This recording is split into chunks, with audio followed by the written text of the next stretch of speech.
Coach, mabigat yung first quarter na pinakita nung Blackwater. Parang hindi na kayo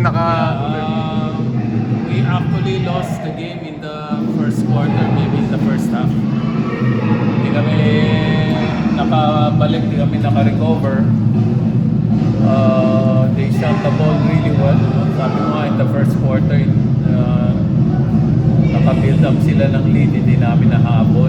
So we couldn't get back our rhythm and our momentum. Medyo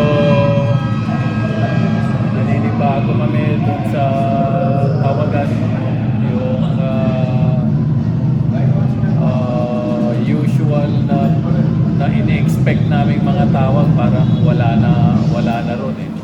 I don't know kung mali yung expectations namin or nagbago lang talaga yung mga calls.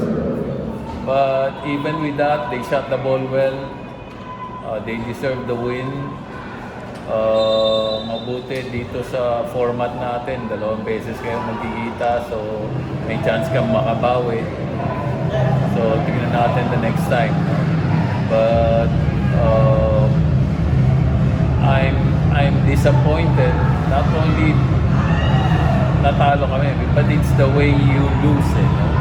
Masyadong malaki yung lamang. Kung sana nakadikit ka man lang and you gave yourself a chance to win, medyo okay pa eh. Pero kami, we had no chance to win the game all the way up to the end.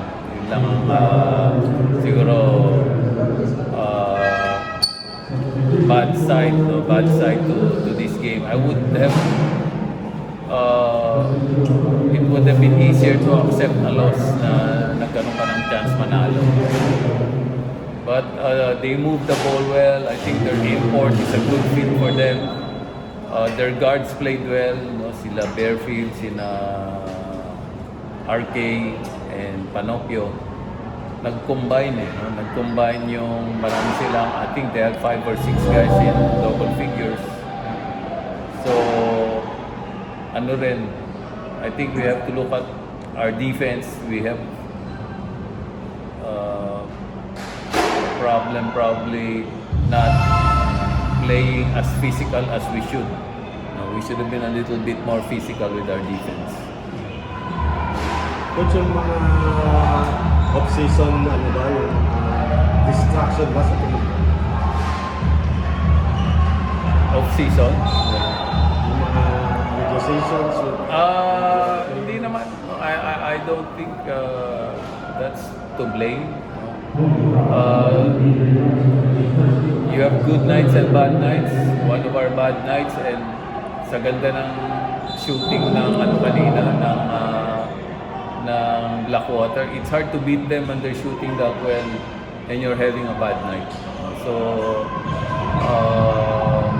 we just have to work on our adjustments, to playing a little bit more physical, and siguro just just getting used to how the refs will call the game.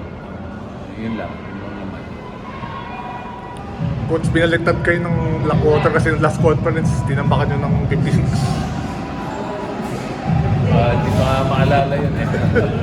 Pero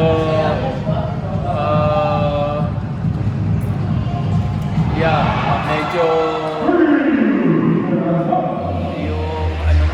yung pace ng laro nag-favor pa sa kanila We're the team that's supposed to be getting out in transition and running our fast game.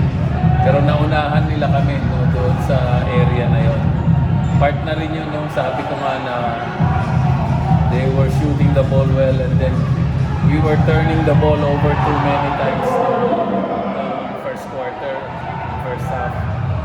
And you're not going to win games if you're turning the ball that many times.